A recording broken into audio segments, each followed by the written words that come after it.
IndiHome, dekatkan pengalaman. Dari Telkomsel.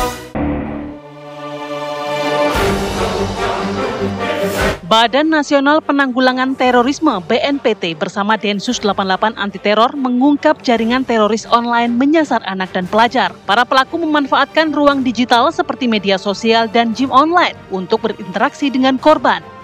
Densus 88 mensinyalir terdapat lebih dari 110 anak diduga direkrut jaringan teroris online di tahun 2025. Korban yang terjerat kemudian dimasukkan ke dalam grup komunikasi khusus yang tidak dapat diakses oleh umum. Di dalam grup tersebut, korban diberi paham tentang ideologi terorisme. Banyak 5 orang telah diamankan berkaitan dengan dugaan jaringan terorisme online. 2 diantaranya sebagai perekrut anak-anak calon teroris. Penangkapan tersebut dilakukan di sejumlah wilayah di Indonesia dalam kurun waktu 1 tahun ini. Pada tahun ini, Densus 88 melakukan penegakan hukum terhadap kurang lebih 5 orang dewasa yang berusaha melakukan rekrutmen terhadap anak-anak dan pelajar, ya, kaitannya dengan jaringan terorisme.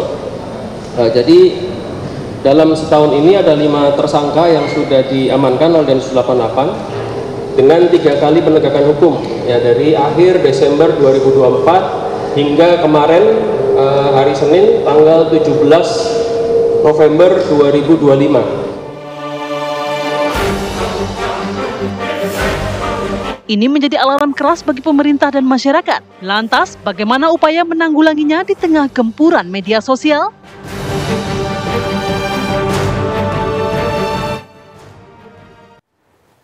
Ya, pemirsa, BNPT dan juga Densus 88 Anti Teror ini membeberkan adanya modus baru yang digunakan oleh jaringan terorisme merekrut kemudian anak-anak dan juga pelajar masuk ke dalam jaringan terorisme lewat game online. Tentu ini situasi yang begitu memprihatinkan sekaligus juga mengkhawatirkan, menakutkan juga pemirsa. Lalu bagaimana pula langkah yang harus dilakukan pemerintah untuk memutus rantai jaringan terorisme ini, dan kalau sudah ada 110 anak yang terpapar oleh jaringan terorisme ini, bagaimana pula penanganan yang tepat untuk dilakukan? Kita akan membahasnya malam hari ini bersama dengan sejumlah narasumber yang sudah hadir di Apa Kabar Indonesia Malam. Tentunya ada tenaga ahli KSP bidang Hankam, ada Mbak Ulta Levenia. Selamat malam Mbak Ulta, apa kabar? Kabar baik. Kabar baik, ketemu lagi kita Mbak Ulta. Terima kasih waktunya, dan juga bergabung bersama kita pemerhati anak Ibu Retno Listiarti. Selamat malam Bu Retno, apa kabar? Selamat malam, alhamdulillah sehat. Alhamdulillah sehat. Dan juga bergabung melalui sambungan Zoom ada Kepala atau Ketua BNPT Pak Edi Hartono. Selamat malam Pak Edi. Selamat malam Mbak Ken, TV One. Baik, Pak Edi, kita ingin tahu dulu bagaimana kemudian akhirnya BNPT dan Densus 88 Anti Teror, Pak, bisa mengungkap modus baru ini lewat game online. Sudah secanggih itu Pak Edi? Ya, benar sekali Mbak Ken. Memang sebenarnya 3 tahun terakhir kami di dalam kerangka rencana aksi nasional pencegahan dan perlindungan ekstremisme berbasis kekerasan yang mengarah kepada terorisme, kami sudah memiliki sebenarnya tim koordinasi perlindungan khusus anak yang menjadi korban terorisme. Nah, hari ini dan terakhir ini dalam bulan-bulan Desember dan September, Oktober, aparat penegak hukum dalam hal ini Densus 88 sudah melakukan upaya pencegahan dengan melakukan penegakan hukum terhadap 5 tersangka yang tergabung di dalam jaringan teroris Jemaah Ansarud Daulah. Ternyata 5 tersangka ini melakukan radikalisasi terhadap anak-anak. Ya, ini terdapat kurang lebih 110 anak, mungkin nanti akan lebih ya, tersebar di 26 provinsi di Indonesia, Mbak. 26 provinsi. Nah, ini semua melalui sarana game online, media game online. Oke, Pak Edi, 5 orang yang sudah ditetapkan oleh tersangka ini kan dalam waktu 1 tahun terakhir ya Pak, kalau menurut riset yang saya lakukan dari November 2024 hingga kasus yang terbaru. Awalnya 3 orang, kemudian di kasus ini 2 orang. Kelima orang ini artinya berada dalam jaringan terorisme yang sama, mereka ini adalah pemain lama atau seperti apa Pak Edi? Ya, dari 5 itu ada yang juga pemain lama, dan juga ada memang terkait dengan jaringan jemaah Ansarud Daulah. Dan hal ini memang sebenarnya dari kajian kami terhadap 721 berkas putusan pengadilan perkara terorisme, memang media internet ini dipakai oleh jaringan terorisme dalam 3 hal. Yang pertama, melakukan propaganda, kemudian rekrutmen, dan pendanaan terorisme. Nah, dalam konteks yang terakhir ini adalah jaringan terorisme melakukan rekrutmen melalui media game online. Yang sebelumnya memang karena game online ini memiliki fitur-fitur seperti kayak private chat ya, kemudian juga ada voice chat ya. Nah, disitulah para pemain yang tergabung dalam game online ini bisa berkomunikasi. Karena game online ini berisi tentang simulasi hal-hal yang mengandung kekerasan. Ya, contohnya game online tentang simulasi tembak menembak, perang-perangan. Nah, di sanalah ketika para pemain ini yang kebanyakan anak-anak itu dengan ketertarikan itulah mereka ditarik kepada masuk komunikasi di ruang voice chat tadi itu. Nah, istilah kami adalah namanya grooming digital.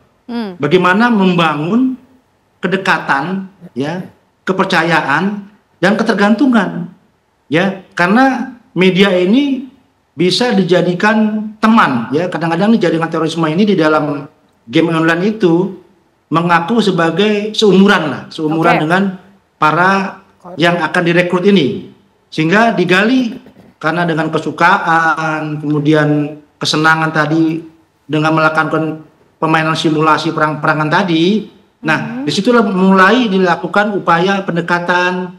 Nah, setelah mereka sama-sama merasa satu hobi, terbangun kepercayaan, mereka ditariklah ke luar dari game online itu masuk ke sosial media seperti Telegram, WhatsApp. Nah, disitulah dilakukan proses namanya normalisasi perilaku, karena jaringan teroris ini paham bahwa anak-anak ini kan termasuk kategori rentan, makanya aspek psikologisnya itu dirangsang atau distimulus. Ya. Aspek psikologis itu apa? Yang pertama adalah emosinya, perilakunya, kognitifnya, atau cara berpikirnya. Nah, dari situlah baru ketika ditarik keluar masuk ke grup sosial media seperti Telegram, kemudian WhatsApp, barulah dimasukkanlah nilai-nilai doktrinisasi. Karena ini jamaah Ansarud Daulah, dia berkiblat kepada ISIS, narasi-narasi ISIS lah yang dipakai. Seperti contoh, seperti Miqorati Tauhid, yaitu tentang bagaimana demokrasi itu haram. Dan kemarin juga penyidik Densus 88 sudah mengungkap, bahkan dibanding-bandingkan antara Pancasila dengan agama. Oh, ini enggak bertentangan dengan agama Pancasila, segala macam. Nah, itu diskusi di situ berkembang sehingga telah normalisasi perilakunya terbangun, barulah dieksploitasi. Bahkan tadi Densus juga mengungkap, bahkan ada di antara anak-anak ini yang memang pengen merencanakan menyerang institusi tertentu. Nah, ini kan sudah berbahaya, Mbak. Makanya dilakukan pencegahan tadi. Densus alhamdulillah bisa melakukan dari awal dengan penegakan hukum, Mbak. Oke, baik. Bu Retno, bahaya diksi yang paling tepat nampaknya untuk menggambarkan kondisi ini, Bu, seperti yang disampaikan oleh Pak Edi. Anak-anak yang menjadi targetnya, Bu, dengan modus baru ini, Bu Retno. Jadi anak-anak yang jadi target ini kan sebenarnya anak-anak yang punya problem juga ya. Umumnya adalah berdasarkan data-data Densus juga, mereka umumnya adalah broken home, kemudian mereka kurang perhatian dari orang tua, lalu beberapa karena korban bullying ya. Nah, akhirnya nih kondisi yang tidak baik-baik saja dan tidak ada penyelesaian sebenarnya dari problem yang mereka hadapi, larinya kan ke game online. Jadi itu bentuk pelarian sebenarnya. Sebetulnya. Nah, ketika masuk game online plus media sosial, kadang-kadang anak-anak kita tuh melakukan curhat kegalauannya. Nah, ini sebenarnya ditangkap. Kalau secara data dunia sendiri kita urutan ke-10 misalnya untuk anak-anak yang mengalami kekerasan seksual secara daring. Ya itu kita itu juga polanya sebenarnya mirip. Ya, jadi mencari predatornya akan mencari anak-anak yang memang kesepian, yang kemudian misalnya dia itu tinggal misalnya tidak dengan ayah bundanya, kemudian agar mudah ya untuk didekati dan kebutuhannya apa tadi seperti misalnya dia kurang kasih sayang, jadi perhatian tuh kan tadi masuk ke dalam ruang-ruang yang sebenarnya afeksinya diserang ya Bu ya. Diserang tuh, misalnya dia butuh uang, biasa dikasih, dikirimin gitu ya, misalnya lewat beberapa aplikasi kan gampang sekarang kalau ngirim ya ke anak-anak, terus ditambah lagi kan nggak harus rekening gitu. Nah terus mereka juga sebenarnya tuh didekatinya lagi adalah misalnya tadi dia punya kebutuhan kemarahan kan. Betul. Jadi tidak tersalur nih rasa kecewa, rasa marah, rasa apa. Nah ini kan ruang-ruang kayak gini, tembak-tembakan apa gitu. Jadi menyalurkan kemarahan. Jadi memang ini problem kita bersama ya, karena banyak sekali anak-anak yang sebenarnya mengalami itu dan mereka jadi incaran, ya baik itu predator anak di seksual maupun terorisme kan. Oke, akhirnya anak-anak ini dimasukkan dalam kondisi kelompok yang rentan ya Bu ya. Betul. Terhadap modus-modus ini ya. Ya memang kalau undang-undang juga anggap rentan, makanya ada undang-undang perlindungan khusus ada di undang-undang perlindungan anak itu ada namanya perlindungan khusus anak. Salah satunya memang korban terorisme, selain tadi ya misalnya korban kekerasan seksual atau bentuk-bentuk anak berkonflik dengan hukum atau berhadapan dengan hukum. Nah ini yang kemudian makanya bagus kan pengumumannya BNPT maupun kepolisian menyatakan bahwa anak ini kan korban ya. Jadi memang anak-anak ini posisi yang sekarang direkrut 110 adalah korban. Nah, pelakunya tadi 5. Dan korban itu juga dia korban dari kelompok ini. Plus dia juga korban dari situasi mungkin keluarga atau situasi di sekolah yang memang tidak baik-baik saja. Oke. Mbak Uta juga concern menganalisis atau mengkaji mengenai konflik dan juga terorisme Mbak. Betulkah ini modus baru atau sebetulnya sudah terjadi hanya kemudian diadaptasi dan bertransformasi dengan era sekarang? Ya mungkin kasusnya lebih yang kedua tadi Mbak, statement yang kedua tadi karena sebenarnya sudah ada modus operandi yang seperti ini, tapi kan itu terus berevolusi dengan sekreatif mungkin pastinya, karena kelompok teroris itu juga mencari medium yang paling kreatif untuk menarik konsumennya lah gitu, karena mereka akan menanamkan doktrin itu kepada anak-anak ini gitu. Jadi lewat dunia virtual yang mana anak-anak senang kan dengan visualisasi, apalagi tadi Bu Retno dan Pak Edi tadi sudah nyampaikan, kata kuncinya kan ada 2 tadi, yaitu dia ada terisolasi kah secara sosial, lalu mungkin keluarganya tadi ada yang bilang broken home, atau mungkin permasalahan psikologis gitu. Contohnya banyak yang terjadi itu adalah anak-anak yang memang secara sosial mereka tidak bisa berinteraksi langsung, sehingga ketika di dunia virtual itu mereka lebih alive, lebih hidup gitu. Nah, ini yang ditangkap, makanya ada istilah digital grooming tadi kan. Jadi ini yang ditangkap oleh kelompok-kelompok teroris itu dan mulai disusupi dengan benar tadi, misal dia lagi butuh apa, diberi dulu. Nah, nanti dia dikasih tugas. Misal tugasnya dia harus menyebarkan narasi juga atau merekrut teman yang mungkin bisa bergabung kepada kelompoknya juga gitu. Mbak Uta, ini para tersangka yang kemudian sudah tergabung dalam jaringan terorisme melakukan proses kita bisa bilang apa? Indoktrinasi kepada anak-anak ini melalui platform media digital ini membutuhkan waktu yang panjang atau cepat? Karena nampaknya kalau kita lihat selama 1 tahun terakhir artinya menunjukkan ini efek yang ingin dilahirkan gradual dalam jangka panjang atau secepat mungkin?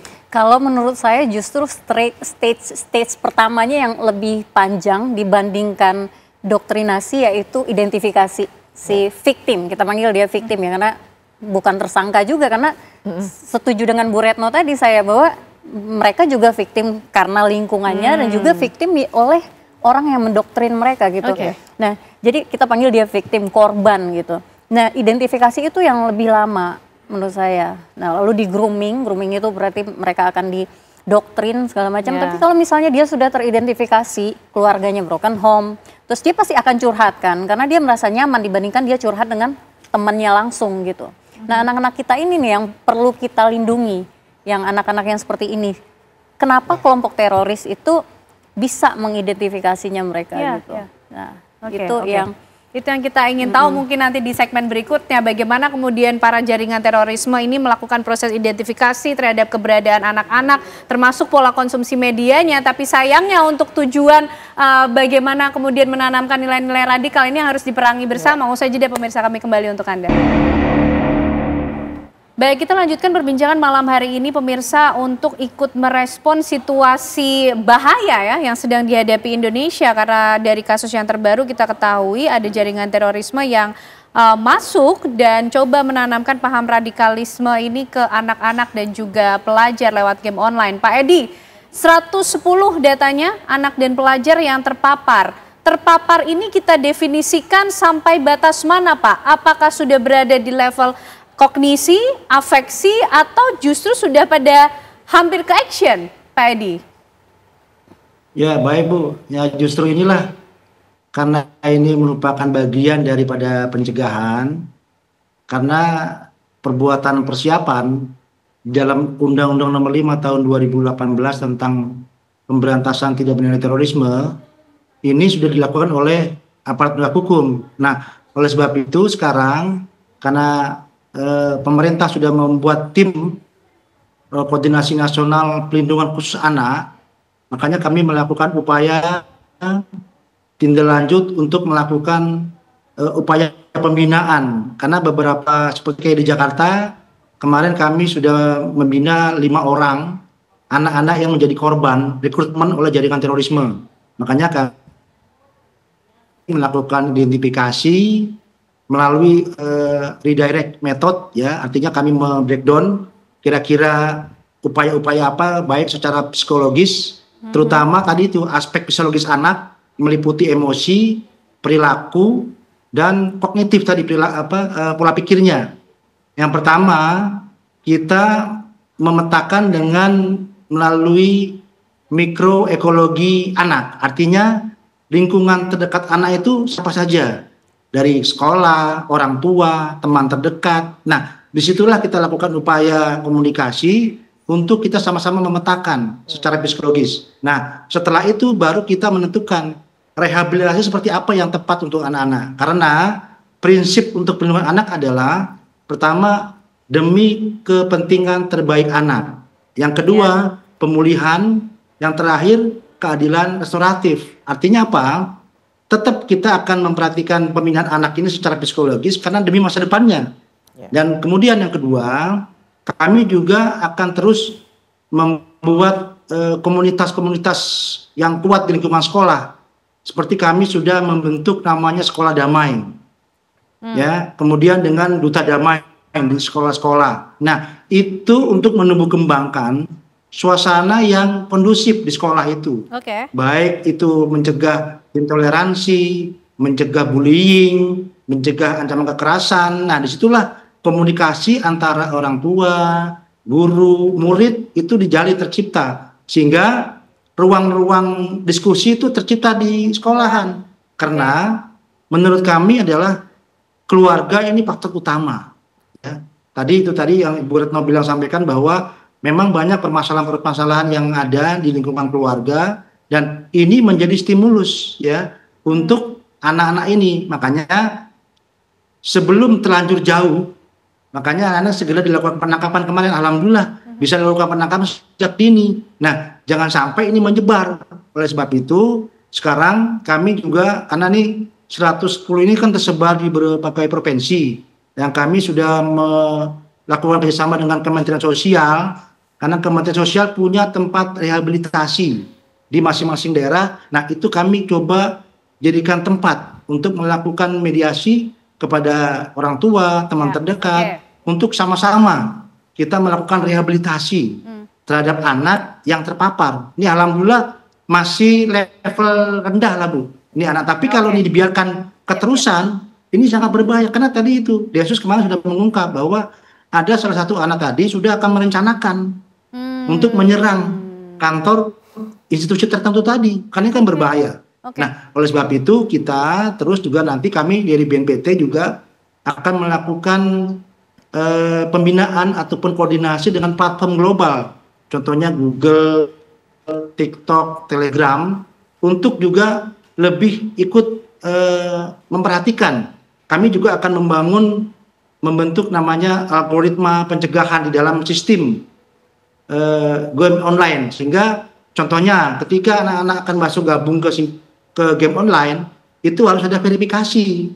Apakah, karena sebenarnya kalau game online itu kalau anak di bawah umur sebenarnya nggak boleh. Ada verifikasi apakah ada umur 18 tahun atau sudah dewasa. Kalau belum langsung di cut itu oleh game secara otomatis oleh sistem. Nah itu yang upaya-upaya itu yang terus kita kembangkan, dan juga kami juga membangun literasi digital bersama Komdigi, dan kami juga membentuk Satgas Kontra Radikalisasi, karena setiap hari kami memonitor konten-konten di platform-platform media sosial yang bermuatan kekerasan maupun paham radikal terorisme. Bahkan di tahun ini kami sudah berapa konten 1.000 lebih untuk dilakukan upaya pemutusan akses atau di take down. Tapi sekali lagi mereka terus membuat akun-akun baru lagi. Nah, jadi antara pemerintah dan jaringan ini adu cepat ya, siapa yang duluan. Nah, itu tadi kami terus lakukan upaya terus-menerus. Terima kasih. Baik, Mbak Ulta, meskipun masih di level yang rendah, tapi sudah ada yang mulai ingin berencana melakukan penyerangan. Ini juga alarm keras nampaknya bagi pemerintah untuk serius menangani hal ini, Mbak. Ini Mbak, kita sambil kita sambungkan dengan apa yang disampaikan oleh Kepala BNPT tadi. Sebenarnya di pemerintah itu sudah ada undang-undang PP nomor 17 tahun 2025. Bulan Maret ini disahkan. Itu untuk memproteksi anak-anak masuk ke dalam dunia atau ruang digital. Tadi yang disebutkan sama Pak Edi tadi, apa verifikasi juga sudah ada di Komdigi, namanya IGRS, yaitu IGRS atau apa ya, atau ARGS, itu adalah sistem untuk memverifikasi anak ini apakah cukup umur dan juga merating aplikasi-aplikasi permainan games gitu. Jadi apakah ratingnya ini 18+, apakah ratingnya ini 14+, itu sudah ada di Komdigi sebenarnya. Dan juga BNPT tadi sudah menjelaskan secara komprehensif apa yang sudah mereka lakukan, dan Densus juga melakukan penegakan hukum jika diperlukan. Tapi kembali lagi, karena ini nature-nya anak-anak ini bukan target penegakan hukum, bukan target untuk surveillance, monitoring oleh kepolisian atau gitu. Jadi lapisan pertama itu yang bisa mendeteksi itu adalah keluarga. Jadi itu kembali lagi ke keluarga. Dengan sekian layer pemerintah sudah lakukan untuk memproteksi anak-anak kita dari ancaman radikalisasi, ekstremisme, tidak harus agama loh, karena SMAN 72 itu jatuhnya itu white supremacy gitu kan. Nah, tapi kalau misalnya keluarganya neglecting, ya kan, tidak memberikan perhatian yang cukup, tidak mengerti kemampuan komunikasi anak tersebut, dan tidak bisa mengerti emosi anak tersebut, ya setiap layer itu juga bisa tembus gitu. Itu kunci utamanya. Jadi dari kalau kami dari KSP itu pasti mengharmonisasi semua kementerian dan lembaga yang akan melindungi anak-anak kita ini. Dan terkait dengan kasus ini, KSP pun juga sudah melakukan koordinasi dengan kementerian lembaga terkait? Ya, tentu kementerian teknisnya terlebih dahulu. Nanti kalau di KSP kan kita bottleneck-nya apa nih yang harus kita selesaikan untuk ini. Jadi kita akan leburkan di KSP gitu. Tapi kementerian teknis dan juga lembaga atau badan terkait seperti BNPT yang punya wewenang untuk mengajukan suatu konsep. Artinya tapi pemerintah sebetulnya sudah melakukan sensor-sensor di setiap levelnya untuk ikut mengantisipasi adanya upaya-upaya radikalisme yang masuk? Sudah. Jadi seperti yang tadi saya jelaskan itu, cuman kan ini PP ini di bulan Maret 2025. Tapi berdasarkan data Indogamers, itu gamers Indonesia itu 174,1 juta.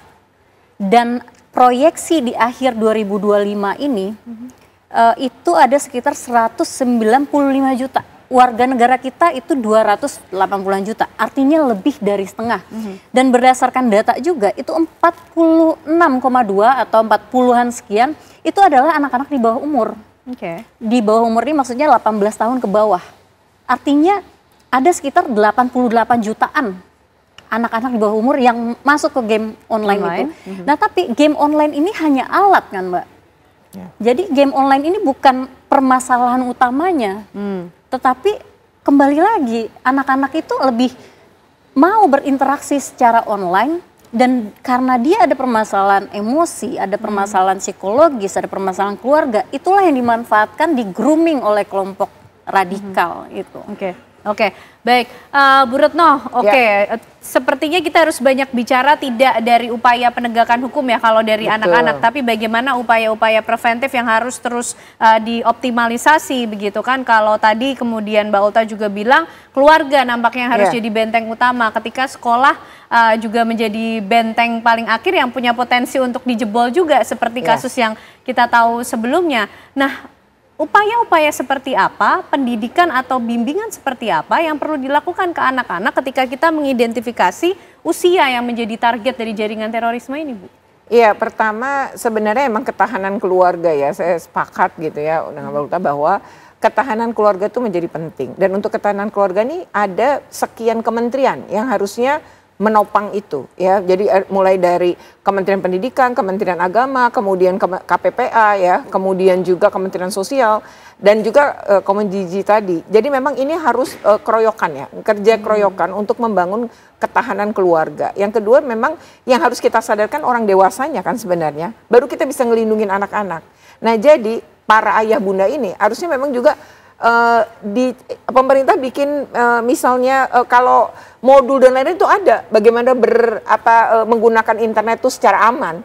Nah tapi seringkali kan nggak dibaca gitu ya. Mungkin memang butuh juga kayak teroris ini bikin video-video yang menarik gitu ya. Ini pasarnya anak, mereka bikin musik-musik yang menarik, cara yang menarik. Sisi keluarga pun juga harus beradaptasi dengan teknologi. Iya, jadi menyadarkan keluarga-keluarga ini juga bisa pakai video pendek, pakai yang di beberapa platform gitu ya.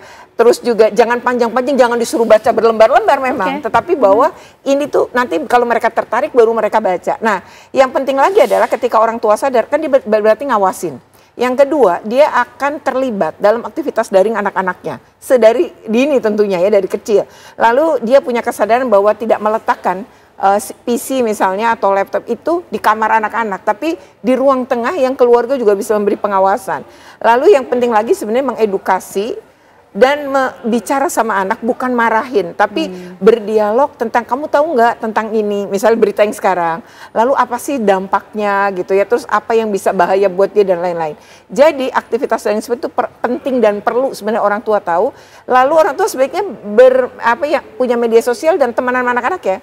Karena kerap kali itu muncul di percakapan-percakapan komentar ataupun percakapan daring anak-anak itu. Nah, ketika kita nggak ngeliat, kita juga mungkin nggak update, kita juga nggak tahu. Nah, ini menjadi masalah. Jadi memang membesarkan anak atau mendidik anak pada era digital lebih sulit memang. Lebih tetapi tetapi bahwa kita bisa belajar sebenarnya bagaimana melindungi anak-anak. Memang peran keluarga tuh penting banget. Jadi kalau negara sudah hadir dengan sekian perangkat regulasi, dengan sistem-sistem yang melindungi, nggak ada artinya kalau keluarga jebol gitu. Sehingga akan mampu dimasuki dengan cara-cara seperti ini gitu kan. Dan mereka memanfaatkan situasi misalnya gini, ini yang mungkin ayah bundanya berpisah, kemudian dua-duanya sudah menikah, lalu kemudian anak ini kesepian, nah itu menjadi target. Karena kalau hilang pun dia nggak langsung dicari gitu. Beda dengan yang, nah tambah lagi adalah ayah bundanya ada nih. Tapi mungkin dia fatherless, belum tentu lengkap ayah bundanya, tapi punya kehadiran betul di hati anak-anak ini atau di proses tumbuh kembang. Jadi kuncinya memang negara dengan caranya, sekolah dengan caranya, karena wali kelas harusnya juga tahu aktivitas dari murid-muridnya. Dan terakhir ya emang yang utama memang keluarga. Kalau yang utama keluarga, penting juga nampaknya untuk membentuk narasi-narasi perlawanan yang positif ketika ada narasi radikal yang coba masuk menyerang anak-anak Indonesia. Kita nanti akan bahas lebih lanjut mengenai bagaimana kita memerangi jaringan terorisme ini di Indonesia. Usai jeda pemirsa, kami masih kembali hadir menemani Anda. Baik, kita akan lanjutkan pembahasan malam hari ini pemirsa untuk melihat situasi bahaya yang sedang dihadapi Indonesia karena kemudian jaringan terorisme ini sudah mulai menyerang anak-anak dan juga pelajar di Indonesia lewat game online. Pak Edi, kalau kita lihat identifikasi dari anak-anak dan pelajar yang menjadi target jaringan terorisme ini range usianya dari berapa? 5 orang tersangka yang sudah ditangkap ini, mereka sebetulnya ini Pak sudah bergerak sejak lama, artinya sudah ditarget oleh BNPT dan juga Densus 88 atau karena kemudian ada pengungkapan kasus ini sehingga langsung dilakukan tindakan cepat? Ya, terima kasih Mbak. Jadi tentang anak-anak ini yang menjadi korban rekrutmen kelompok terorisme ini rentangnya umur 10 tahun sampai 17 tahun. Jadi kategorinya tetap di bawah umur dan ini memang jadi strategi bagi jaringan terorisme. Jadi menurut kajian kami selama 5 tahun terakhir ini bahwa kelompok rentan itu adalah perempuan dan anak. Ya. Nah inilah juga ditarget oleh kelompok terorisme karena kerentanan itulah sehingga mereka menjadi target. Karena saat ini adalah media online ya kemudian sosial media menjadi sarana yang semua orang sudah bisa menggunakan. Nah di sanalah mereka menggunakan tadi itu 3 hal Mbak, propaganda sama rekrutmen untuk melakukan itu. Dan kalau bicara Jemaah Ansarud Daulah, sebenarnya Jemaah Ansarud Daulah ini memang adalah berkiblat kepada ISIS yang memang dia lain dengan JI ya. JI Jemaah Islamiyah kan kemarin akhir tahun 2004 sudah menyatakan ikrar kembali kepada NKRI. Dan itu juga PR kita juga untuk melakukan pembinaan secara berkala, bertahap selanjutnya. Dan Jemaah Ansarud Daulah walaupun amirnya sudah ditangkap dan dihukum mati malah dan sekarang ada di Nusa Kambangan, tetapi jaringannya tetap melakukan tadi itu propaganda, rekrutmen dan pendanaan terorisme. Nah saat ini adalah bagian daripada pencegahan dan tadi kami kan sudah mempunyai Satgas Kontra. Itu juga terdiri dari lintas multisektoral, ada dari BIN, BNPT, Densus, BSSN, BAIS. Nah setiap hari kami melakukan monitoring untuk memonitor konten-konten yang berbau kekerasan yang mengadakan terorisme. Nah itulah yang kami lakukan pemutusan akses dan takedown. Dan apalagi diperkuat oleh peraturan Presiden nomor 7 tahun 2021 dan juga akan diperpanjang dengan Bapak Presiden Pak Prabowo ini, yaitu tentang rencana aksi nasional pencegahan dan penanggulangan ekstremisme berbasis kekerasan yang mengarah kepada terorisme. Dan sasaran tematiknya adalah perempuan dan anak. Baik. Nah, oleh sebab itulah kami membentuk tim koordinasi nasional yang ada Menteri PPA, KPAI dan Kemensos dan lain-lain masuk Komdigi. Begitu, Mbak. Baik Pak Edi. Bu Retno singkat mungkin, apa kemudian suggestion ya, pemikiran yang bisa disumbangkan untuk ikut memecahkan masalah dari situasi bahaya yang sedang dihadapi Indonesia ini Bu, terhadap kelompok rentan, anak-anak dan juga perempuan bahkan kata Pak Edi tadi. Ya betul, yang pertama tadi yang selain ketahanan keluarga ya, kalau kita berbicara ketahanan keluarga tadi sudah kita bahas, tapi yang penting sekarang adalah kalau Ki Hajar Dewantara bilang pendidikan itu sebenarnya 3 ranah. Jadi di rumah ya membangun karakter utama dan pertama. Lalu kita akan berbicara di sekolah ketika anak itu udah mulai masuk dunia sekolah. Dan yang ketiga memang di masyarakat ya tadi peran yang yang tadi sudah disampaikan termasuk peran negara. Nah untuk sekolah kita belum bahas nih ya. Tadi kita lebih ke arah keluarga. Nah sekolah ini nggak kalah penting sebenarnya karena dia rumah kedua kan bagi anak-anak. Nah untuk sekolah ini yang paling penting adalah bagaimana guru-guru juga punya kesadaran yang sama. Ya. Tadi di edukasi yang sama juga. Nah maka tadi keroyokannya misalnya kementerian nih pendidikan dan Kementerian Agama yang punya sekolah. Yang kedua adalah menurut saya guru-guru ini juga harus punya peran bagaimana mengedukasi dan juga mulai pendekatan dengan anak-anak. Dan satu lagi karena ini juga banyak kasus-kasus psikologi ya akibat juga kekerasan-kekerasan di sekolah, maka menurut saya penting adalah tidak menormalisasi kekerasan, tidak menormalisasi bully. Bully itu beda sama bercanda. Lalu yang ketiga adalah menurut saya sekolah kerap kali ketika ada bully itu menganggap bahwa kayak denial ya. Pertama kita itu kalau tidak mengakui ya. Jadi yang pertama harus kita lakukan adalah mengakui terjadi. Karena kalau kita tuh rumah kita nggak aman kemasukan maling, kan yang harus kita akui adalah oh ya nggak aman dan apa yang harus kita lakukan. Jadi kalau kita selalu merasa baik-baik aja dan denial terhadap berbagai kekerasan, kemudian tidak membangun ya upaya sistem sekolah yang aman, maka menurut saya itu juga akan menjadi bertambahnya anak-anak terluka. Anak-anak yang terluka tidak ditangani dengan baik, lalu ya ini masuk jaringan-jaringan seperti ini. Dan terakhir menurut saya adalah membangun yang pertama kalau kita pingin sekolah aman adalah bikin kanal pengaduan. Nyaris nih hampir seluruh sekolah di Indonesia ini punya kanal pengaduan tapi ruangan. Coba pakai yang online. Yang kedua tidak tunggal, jangan pengaduan di sekolah aja, tapi pengaduan yang menyantumkan nomor KPAI, mencantumkan pengaduan dari kementerian, misalnya Kementerian PPA, Kementerian semua punya kanal pengaduan. Jadi anak kalau nggak percaya sama sekolahnya bisa memilih yang lain. Jadi kita lihat kesungguhan sekolah adalah dari punya nggak kanal pengaduan yang tidak tunggal dan online. Baik. Setiap ranah punya powernya masing-masing di keluarga, sekolah. Nah, negara nih Mbak yang seharusnya punya power yang paling besar untuk mengatur regulasi dan melakukan pencegahan. Gimana Mbak Ulta? Karena nampaknya jaringan terorisme mereka terus adapt, transform dengan era ataupun zaman yang ada, Mbak. Ya, kalau begitu kita kategorikan tadi yang disampaikan oleh Pak Edi adalah hal yang bisa kita lakukan secara operasional. Bu Retno menyampaikan hal yang bisa kita lakukan secara substansial. Nah, kalau misalnya saya itu lebih maksudnya kami di pemerintahan, karena ini tertulis di Asta Citanya Bapak Presiden, itu adalah memperkokoh ideologi Pancasila. Ini adalah hal yang fundamental. Tadi operasional sudah, substansi sudah, tapi fundamentalnya apa nih?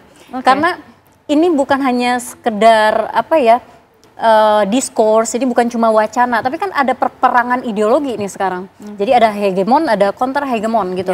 Jadi bagaimana kita bisa mengcounter gitu, pemerintah bisa mengcounter paham-paham yang berkeliaran di luar sana yang tidak bisa kita kontrol, yaitu dengan memperkuat ideologi kita. Makanya Asta Cita menyebutkan bahwa Presiden berkomitmen untuk memperkokoh ideologi Pancasila, dan juga Mensesnek juga menyampaikan bahwa perlu penting untuk menghidupkan kembali pramuka gitu. Ini bukan hanya dilihat seperti oh buat apa pramuka lagi, udah tidak relevan atau apa, tapi itu di situ anak-anak kita itu bisa saling berinteraksi secara sosial dengan langsung gitu. Jadi mereka bisa saling berbicara dengan kalau sekarang kan kita lebih banyak menghabiskan waktu di dunia maya, di dunia virtual, terutama anak-anak ya. Dan ini adalah bagian new normal gitu, dan ini adalah arus yang tidak bisa kita lawan. Nah, oleh karena itu pemerintah pastinya tadi Pak Edi sudah punya program-program itu bersama kementerian dan lembaga terkait. Kami akan menggodok ini agar lebih substansial, terutama tadi yang direncanakan untuk RAN PE itu, rencana aksi nasional. Nah, ini kementerian dan lembaga nanti harus turut berkontribusi untuk rencana aksi nasional oleh penanggulangan ekstremisme ini. Kita tunggu rencananya menjadi aksi nasional untuk memerangi terorisme dan tentunya memperkuat ideologi bangsa dengan tujuan bagaimana kemudian menghalangi adanya jaringan terorisme atau radikalisme yang masuk ke Indonesia dan menyerang kelompok rentan di sini. Terima kasih Mbak Ulta, terima kasih Bu Retno. Pak Edi juga terima kasih malam hari ini sudah bergabung bersama kami semuanya di Apa Kabar Indonesia Malam. Sehat selalu.